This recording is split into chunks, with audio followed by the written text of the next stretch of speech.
அனைவருக்கும் வணக்கம். இது யூகேவி தமிழா. கல்வி சம்பந்தப்பட்ட தகவல்களை நம்ம சேனல்ல தொடர்ச்சியா கொடுத்துட்டு வரோம். அதே மாதிரி ஒரு 12ஆம் வகுப்பு முடிக்கக்கூடிய மாணவர்கள் அடுத்து என்ன படிக்கலாம், எங்க படிக்கலாம், எப்படி படிக்கலாங்கிற கான்செப்டை பேஸ் பண்ணி வீடியோஸ்ங்கிறது கொடுத்துட்டு வர்றாங்க. இப்ப நம்ம வந்து ஒவ்வொரு கல்லூரிகள் பற்றியும் ஒவ்வொரு யூனிவர்சிட்டிஸ் பத்தின டீட்டெயில்ஸும் சொல்லிட்டு வரோம். அப்ப தமிழ்நாட்டுல இன்ஜினியரிங் தான் படிக்கணும்னு நினைக்கக்கூடிய நிறைய மாணவர்களோட ஒரு முக்கியமான ட்ரீமா இருக்கக்கூடிய ஒரு கல்லூரி என்னன்னு பார்த்தீங்கன்னா விஐடின்னு சொல்லுவாங்க. விஐடினா வெள்ளூர் இன்ஸ்டியூட் ஆஃப் டெக்னாலஜி. இது தமிழ்நாட்டில் இருக்கக்கூடிய ஸ்டூடெண்ட்ஸ் மட்டும் சேரல, அகில இந்திய அளவில் ஜேஇஇங்கிற எக்ஸாமுக்கு அடுத்து விஐடி ட்ரிபிள் எக்ஸாம்ஸ்க்கு தான் வந்து பார்த்தீங்கன்னா அதிகப்படியான ஸ்டூடெண்ட்ஸ் வந்து எழுதுறாங்க. ரெண்டாவது நார்த் இந்தியாவில இருந்து வந்து தமிழ்நாட்டில் படிக்கணும்னு விரும்பக்கூடிய ஒரு கல்லூரியா வந்து வெள்ளூர் இன்ஸ்டியூட் ஆஃப் டெக்னாலஜிங்கிறது இருக்குங்க. ஸோ இந்த வெள்ளூர் இன்ஸ்டியூட் ஆஃப் டெக்னாலஜியில் வந்து பார்த்தீங்கன்னா 4 இடத்துல கேம்பஸ் இருக்குது. இங்கே நம்ம தமிழ்நாட்டை பொறுத்த வரைக்கும் வெள்ளூரில் ஃபர்ஸ்ட் கேம்பஸ், சென்னையில் 2வது கேம்பஸ், ஆந்திர பிரதேஷ் ஒரு கேம்பஸ், தென் வந்து பார்த்தீங்கன்னா போபாலில் ஒரு கேம்பஸ் அப்படிங்கிற மாதிரி சொல்லியிருக்கிறாங்க. சரிங்களா? ஸோ இப்போ இந்த 4 கேம்பஸஸில் வந்து பார்த்தீங்கன்னா இவங்க நடத்திக்கிட்டு இருக்காங்க. பட் எல்லாத்தோட மெயின் ட்ரீம் வந்து பார்த்தீங்கன்னா விஐடி வெள்ளூர் கேம்பஸில் வந்து படிக்கணும் அப்படிங்கிறது தான் வந்து எல்லாத்தோட ஒரு மெயின் ட்ரீமாகவே இருக்குங்க. சரி, ஓகே. இப்போ இந்த விஐடி வெள்ளூரில் வந்து ஜாயின் பண்ணணும்னா நம்மளுக்கு வந்து 12th ஸ்கோர்லாம் வந்து கன்சிடர் பண்ண மாட்டாங்க. அவங்க என்ன பண்ணுவாங்கன்னு பார்த்தீங்கன்னா விஐடி ட்ரிபிள் அப்படின்னு சொல்லிட்டு ஒரு என்ட்ரன்ஸ் எக்ஸாம் இருக்குது. அந்த விஐடி ட்ரிபிள் என்ட்ரன்ஸ் எக்ஸாமை பேஸ் பண்ணி தான் அவங்க என்ன பண்ணுறாங்கன்னு பார்த்தீங்கன்னா நம்மளுக்கு வந்து சீட்ஸுங்கிறது அலோகேட் பண்ணுறாங்க.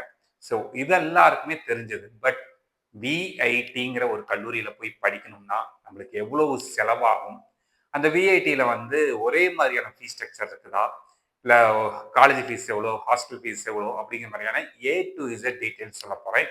இந்த வீடியோவில் முழுமையான தகவல்கள் வேணுங்கிறவங்க இந்த வீடியோவை ஸ்கிப் பண்ணாமல் பாருங்கள். ஸோ விஐடி பொறுத்த வரைக்கும் ஒரு முக்கியமான விஷயம் என்னன்னு பார்த்தீங்கன்னா இங்கே இருக்கக்கூடிய கோர்சஸை 2 குரூப்பாக பிரிச்சிடுறாங்க. இப்போ நீங்கள் பார்த்துட்டு இருக்கிறது வந்து பார்த்தீங்கன்னா குரூப் ஏங்க.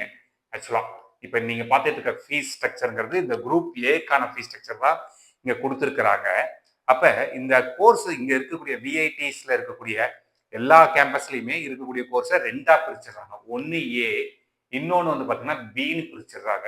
ஓகே சார், என்ன sir group A group B அப்படின்னு பார்த்தீங்கன்னா இந்த குரூப் பி முழுக்க வந்து பார்த்தீங்கன்னா கொஞ்சம் டிமாண்டடான கோர்சஸ் எல்லாமே குரூப் பில கொண்டு வந்துருவாங்க. அதாவது உதாரணத்துக்கு வந்து பார்த்தீங்கன்னா கம்ப்யூட்டர் சயின்ஸ் பேஸ்டு கோர்சஸ். இப்போ கம்ப்யூட்டர் சயின்ஸ்னா கம்ப்யூட்டர் சயின்ஸில் நிறைய டிபார்ட்மெண்ட்ஸ் இருக்கு, நிறைய ஸ்பெஷலைசேஷன் வச்சிருக்காங்க. இது எல்லாத்தையுமே அவங்க வந்து என்ன பண்ணிடுவாங்கன்னா இந்த டிமாண்டட் கோர்சஸ்ல கொண்டு வந்துருவாங்க. அதுக்கடுத்து பார்த்தீங்கன்னா இந்த இசிஇங்கிற டிபார்ட்மெண்ட், இசிஇ ஓரியன்டான பிரான்ச்சஸ் இது எல்லாத்தையுமே நம்மளுக்கு வந்து குரூப் பில கொண்டு வந்துருவாங்க. அப்போ குரூப் ஏல என்னென்னலாம் இருக்குன்னு பார்த்தீங்கன்னா நம்மளுக்கு வந்து பார்த்தீங்கன்னா சிவில் இன்ஜினியரிங் இருக்கும், மெக்கானிக்கல் இன்ஜினியரிங் இருக்கும். கொஞ்சம் ஸ்டூடெண்ட்ஸ் வந்து அதிகமாக எடுக்காத பிரான்ச்சஸ், ஸ்டூடெண்ட்ஸ் அதிகமாக ப்ரிஃபர் பண்ணாத பிரான்ச்சஸ் எல்லாத்தையுமே நம்மளுக்கு வந்து பயோடெக்னாலஜி, பயோ இன்ஃபர்மேட்டிக்ஸ் இந்த மாதிரியான கோர்சஸ் எல்லாத்தையுமே வந்து நம்மளுக்கு என்ன பண்ணியிருக்காங்கன்னு பார்த்தீங்கன்னா நம்மளுக்கு வந்து குரூப் ஏல கொடுத்துருக்குறாங்க. கொஞ்சம் டிமாண்டடான கோர்சஸ் எல்லாத்தையுமே குரூப் பில கொடுத்துருக்காங்க. ஸோ இது வந்து first classification group A and group B அப்படிங்கிற ஒரு கிளாசிஃபிகேஷனாக நம்மளுக்கு வந்து பார்க்கப்படுதுங்க. ஸோ அதுக்கடுத்து என்ன பண்ணியிருக்காங்கன்னு பார்த்தீங்கன்னா இந்த கல்லூரியில் ஒரே மாதிரியான ஃபீஸ் ஸ்ட்ரக்சர் கிடையாதுங்க. ஒரே மாதிரியான ஃபீஸ் ஸ்ட்ரக்சர் கிடையாது அப்படின்னா எப்படி வந்து இவங்க வந்து பிரிச்சிருக்காங்கன்னா இங்க இருக்கக்கூடிய ஃபீஸ் ஸ்ட்ரக்சரை வந்து 5ஆ பிரிச்சிருக்கிறாங்க. எப்படின்னு பார்த்தீங்கன்னா fees structure 1, fees structure 2, fees structure 3, fees structure 4 and fees structure 5. என்ன சார் புரியல, நீங்க வந்து 5 ஃபீஸ் ஸ்ட்ரக்சருங்கிறீங்க, இது எப்படி சார் பாசிபிலிட்டி இருக்கு அப்படின்னு நீங்க யோசிச்சீங்கன்னா உங்களுக்கு ஒரு முக்கியமான விஷயம் சொல்றேன். இப்போ ஒரே கிளாஸ்ல தான் உட்கார்ந்துருப்பாங்க ஸ்டூடெண்ட்ஸ். ஆனா வந்து எல்லாரும் ஒரே மாதிரியான ஃபீஸ் ஸ்ட்ரக்சர்ல வந்து படிக்கக்கூடிய ஸ்டூடெண்ட்ஸா இருக்க மாட்டாங்க. ஒவ்வொருத்தவங்களும் ஒவ்வொரு ஃபீஸ் ஸ்ட்ரக்சர்ல வந்து படிச்சுக்கிட்டு இருப்பாங்க. உதாரணத்துக்கு இப்போ கிளாஸ்ல ஒரு 50 பேர் இருக்காங்கன்னா அதுல ஒரு 5 பேர் மட்டும் என்ன பண்ணுவாங்கன்னா ஃபீஸ் ஸ்ட்ரக்சர் 1ல படிச்சுட்டு இருப்பாங்க. அடுத்து ஒரு 10 பேர் ஒரு ஃபீ கேட்டகரி 2ல வந்து பார்த்தீங்கன்னா ஒரு 10 பேர் வந்து ஃபீ கேட்டகரி 2ல படிச்சுட்டு இருப்பாங்க. அடுத்து ஒரு 10 பேர் வந்து என்ன பண்ணுவாங்கன்னு பார்த்தீங்கன்னா 3ல படிப்பாங்க. அதுக்கடுத்து ஒரு 10 பேர் வந்து பார்த்தீங்கன்னா 4ல படிப்பாங்க. கடைசியா ஒரு 15 பேர்ல இருந்து 20 பேர் வரைக்கும் வந்து பார்த்தீங்கன்னா ஃபீ கேட்டகரி 5ல படிப்பாங்க. ஆனா எல்லாரும் ஒரே கிளாஸ்ல தான் உட்காந்து படிப்பாங்க. இந்த கல்லூரிக்குள்ள போறப்ப மட்டும்தான் இந்த வித்தியாசமே தவிர்த்து உள்ளுக்க போயிட்டு நீ இந்த ஃபீஸ் ஸ்ட்ரக்சர் பையன், நீ வந்து இந்த ஃபீஸ் ஸ்ட்ரக்சர் பையன், அதனால வந்து உனக்கு வந்து உனக்கு முக்கியத்துவம் இல்லை அப்படின்லாம் சொல்ல மாட்டாங்க.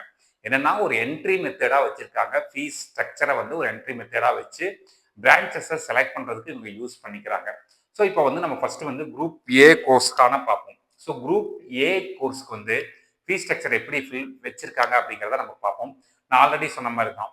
அதாவது என்னன்னு பார்த்தீங்கன்னா, நம்ம கொஞ்சம் அதாவது விஐடியில் படிக்கிறதுங்கிறதே ஒரு டிமாண்டான காலேஜாக தான் பார்க்கப்படுது. பட் என்னன்னா கொஞ்சம் civil department, mechanical department, chemical engineering, biotechnology இந்த மாதிரியான கோர்சஸ் எல்லாத்தையும் குரூப் ஏல கொண்டு வந்துட்டாங்க. ஸோ இங்கே வந்து first fee structure category, first category fee ஸ்ட்ரக்சர்னு சொல்லுவாங்க. இதுக்கு மேலே நான் யூஸ் பண்ணுற டேர்ம்ஸ் எல்லாமே ஃபீ கேட்டகரிங்கிற பேசிஸில் தான் யூஸ் பண்ணுவோம். So first category of fees எவ்வளோன்னு பார்த்தீங்கன்னா 1,76,000 ரூபாய். ஸோ நான் ஆல்ரெடி சொன்ன மாதிரி ஒரு 60 பேர் இருக்கக்கூடிய கிளாஸில் வந்து பார்த்தீங்கன்னா இந்த ஃபர்ஸ்ட் கேட்டகரி சீட்டுங்கிறது ஒரு 3 இல்லைன்னா 4 தான் இருக்குங்க.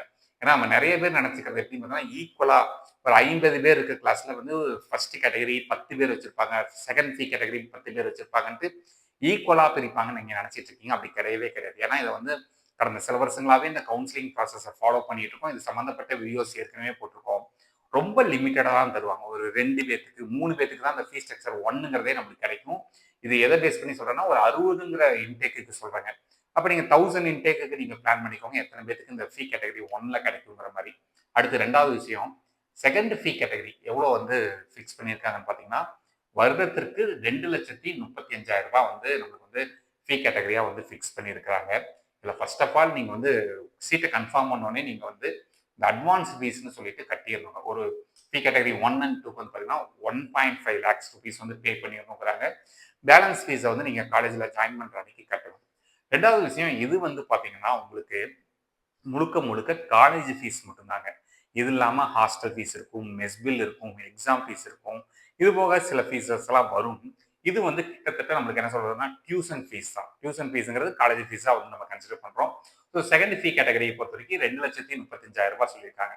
அடுத்து இது வந்து ஒரு வருஷத்துக்கான ஃபீஸ். ஏன்னா அதையும் நான் தெளிவுபடுத்துறேன். நிறைய பேரண்ட்ஸ் என்ன நினைக்கிறாங்கன்னா, சார் சரி சார் இப்போ நீங்கள் சொன்ன ஃபீஸுங்கிறது 4 வருஷத்துக்கு சேர்த்தின்னு நீங்கள் நினைக்கிறீங்க. அப்படி கிடையாது. ஒவ்வொரு வருஷத்துக்கும் இந்த ஃபீஸ் ஸ்ட்ரக்சர்ங்கிறது வரும். அடுத்து ஃபீ கேட்டகரி 3ல வந்து பார்த்தீங்கன்னா உங்களுக்கு எவ்வளோ ஃபிக்ஸ் பண்ணியிருக்காங்கன்னா 3,43,000 ரூபாய் வந்து ஃபீஸ் ஸ்ட்ரக்சர்ங்கிறது ஃபிக்ஸ் பண்ணியிருக்கிறாங்க. ஸோ இந்த தேர்ட் ஃபீ கேட்டகரி 3ல போகிறவங்க வந்து இந்த அமௌண்ட்டை பே பண்ணி ஆகணும். அடுத்து ஃபீ கேட்டகரி 4 பொறுத்த வரைக்கும் 3,68,000 ரூபாய் வந்து ஃபீஸ் வந்து நம்மளுக்கு வந்து பே பண்ணணும். ஃபைனலாக ஃபீ கேட்டகரி 5 3,98,000 ரூபாய். சரிங்களா? ஸோ இப்போ இந்த 5 ஃபீ ஸ்ட்ரக்சர் ஸ்டூடெண்ட்ஸுமே ஒரே கிளாஸ்ல தான் படிச்சுட்டு இருப்பாங்க. இதில் வந்து நீங்கள் நினைக்கிற மாதிரி வேற வேற கிளாஸ் போயிருப்பாங்க. வேற வேற ஃபீ ஸ்ட்ரக்சர் 1க்கெல்லாம் ஒரு கிளாஸ், ஃபீ ஸ்ட்ரக்சர் 2க்கெல்லாம் ஒரு கிளாஸ் அப்படி கிடையாது. ஒரே கிளாஸ் ரூம்ல உட்காந்துருப்பாங்க. பட் வந்து 5 ஃபீ ஸ்ட்ரக்சர் ஸ்டூடெண்ட்ஸுமே உட்காந்துருப்பாங்க. இது வந்து பார்த்தீங்கன்னா குரூப் ஏக்கான ஃபீ ஸ்ட்ரக்சர். அடுத்து வந்து பார்த்தீங்க அப்படிங்கிற பட்சத்தில் குரூப் பிக்கான ஃபீ ஸ்ட்ரக்சரை பார்ப்போம். ஸோ குரூப் பியை பொறுத்த வரைக்கும் நம்மளுக்கு வந்து கேட்டகரி 1. இப்போ குரூப் பியில் வந்து பார்த்தீங்கன்னா நம்மளுக்கு வந்து கேட்டகரி 1 ஸ்டூடெண்ட்ஸ்க்கு எவ்வளோ ஃபீஸ் வருது அப்படின்னு பார்த்தீங்கன்னா 1,98,000 ரூபாய் வருதுங்க நம்மளுக்கு வந்து ஃபீ கேட்டகரி 1ல். அதே நீங்கள் அங்கே பார்த்தீங்கன்னா உங்களுக்கு வந்து 1,76,000 ரூபாய் மட்டும்தான் வரும். பட் இந்த குரூப் பிங்கிறது நான் ஆல்ரெடி சொன்ன மாதிரி மெயினாக CSE based branches and ECE based branches இது எல்லாத்துக்குமே நம்மளுக்கு வந்து பார்த்தீங்கன்னா ஃபீ கேட்டகரி குரூப் பியில் வந்து ஃபீ கேட்டகரி 1க்கே பார்த்தீங்கன்னா 1,98,000 ரூபாய் வருதுங்க. அடுத்து ஃபீ கேட்டகரி 2க்கு வந்து பார்த்தீங்கன்னா 3,07,000 ரூபாய் வந்து ஃபீ கேட்டகரி 2வோட ஃபீஸாக வருது. தென் ஃபீ கேட்டகரி 3க்கு வந்து ஃபீஸ் பார்த்தீங்கன்னா 4,05,000 ரூபாய் சொல்லியிருக்கிறாங்க. ஃபீ கேட்டகரி 4க்கு வந்து ஃபீஸ் ஸ்ட்ரக்சர் எவ்வளோ வரும்னு பார்த்தீங்கன்னா 4,48,000 ரூபாய் சொல்கிறாங்க. லாஸ்ட் ஃபீ கேட்டகரி 5 பொறுத்த வரைக்கும் எவ்வளோ ஃபீஸ் சொல்கிறாங்கன்னு பார்த்தீங்கன்னா 1 இயருக்கு இது எல்லாமே இப்போ நான் சொல்லிட்டு இருக்க ஃபீஸ் எல்லாமே 1 இயருக்கு 4,93,000 ரூபாய் சொல்கிறாங்க. ஸோ இப்போ நீங்கள் வந்து இதை வந்து நீங்கள் 4 இயர்ஸ்க்கு கால்குலேட் பண்ணுங்க. ப்ளஸ் வந்து அது போக அடிஷனலாக வந்து பார்த்தீங்கன்னா நம்மளுக்கு வந்து ஹாஸ்டல் ஃபீஸ் தனியாக வரும். ஹாஸ்டல் ஃபீஸ் இல்லாமல் மெஸ் பில் வரும். தென் எக்ஸாமினேஷன் ஃபீஸ் ப்ளஸ் வந்து பேசிக்காக உங்களோட எக்ஸ்பென்சஸ் இதெல்லாமே வரும். ஸோ ஒரு விஐடிங்கிற ஒரு கல்லூரியை தேர்ந்தெடுக்கிறதுக்கு முன்னாடி இந்த காலேஜில் ஜாயின் பண்ணணும் அப்படின்னு நீங்கள் நினைக்கிறதுக்கு முன்னாடி நீங்கள் பண்ண வேண்டிய ஒரே ஒரு விஷயம் என்ன அப்படின்னு பார்த்தீங்கன்னா நீங்கள் நல்லா யோசிச்சுக்கோங்க. இவ்வளோ ஃபீஸ் முதல்ல பே பண்ண முடியுமாட்டு. இது எதுக்காக சொல்கிறேன் அப்படின்னு பார்த்தீங்கன்னா கடந்த சில வருஷங்களாகவே ஒரு சில ப்ராப்ளம்ஸ் நாங்கள் பார்த்துட்டு இருக்கோம். பேரண்ட்ஸ் வந்து சார் நான் வந்து என் பையனுக்காக நான் எவ்வளோ வேணாலும் ஃபீஸ் பே பண்ணுறேன் சார்னு சொல்லிட்டு ஒரு ஆர்வத்தில் ஃபர்ஸ்ட் இயரில் ஃபீஸ் கட்டிடுறாங்க. அதாவது நல்ல கல்லூரி, நல்ல ஒரு தரமான பல்கலைக்கழகம், அதுலாம் எந்த மாற்று கருத்தும் இல்லை. பட் என்னன்னா கட்டிடுறாங்க. அடுத்து 2வது வருஷத்துக்கு கொஞ்சம் சிரமப்படுறாங்க. இந்த 3வது வருஷமும் 4வது வருஷமும் கட்டுறப்ப அவங்களால நிறைய பேரண்ட்ஸ்னால இந்த ஃபீஸ் வந்து பே பண்ண முடியல. ஸோ ஒரு கல்லூரியை தேர்ந்தெடுக்கிறதுக்கு முன்னாடி அந்த ஃபீஸ் ஸ்ட்ரக்சர் எல்லாமே விசாரிச்சுக்கோங்க. இப்போ நான் சொல்லியிருக்கிறதுங்கிறது காலேஜ் ஃபீஸ் மட்டும் தான். ஹாஸ்டல் ஃபீஸுங்கிறது நம்ம என்ன மாதிரியான ரூம்ஸ் எடுக்கிறோம், அதாவது ஏசி ரூம் எடுக்கிறோமா, நான் ஏசி ரூம் எடுக்கிறோமா, 2 ஷேரிங்கா, 3 ஷேரிங்கா, 4 ஷேரிங்கா, ஃபர்ஸ்ட் இயர்ல ஒரு ஆர்வத்துல கட்டிடுறாங்க. ஆனா ஒரு செகண்ட் இயர் போறப்ப கொஞ்சம் சிரமப்படுறாங்க. Third year and final year போறப்ப உண்மையாலுமே ரொம்ப சிரமப்பட்டு ஃபீஸ் கட்டுறாங்க. சார் நான் வந்து இவ்வளோ ஃபீஸ் கட்ட முடியல அப்படிங்கிற மாதிரியான ஒரு விஷயங்களை சொல்றாங்க.